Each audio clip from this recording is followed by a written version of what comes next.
రాజ్యమేది లేదు గాని రాణిలాగా చూసుకుంటా, కోట కట్టలేను గాని కళ్ళల్లో నిన్నే దాచుకుంటా.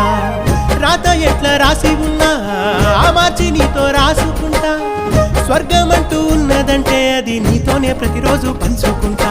నిన్ను గన్న మీ నాన్న కన్నా అల్లారు ముద్దుగా సాదుకుంటా. నీకు కోపం వస్తే కొంత దూరం ఉంటా, నువ్వు గీత గీస్తే నేను దాటనంట. కంట నీరు కంటి రెప్ప దాటకుండా కాటుకై కావలుంటా.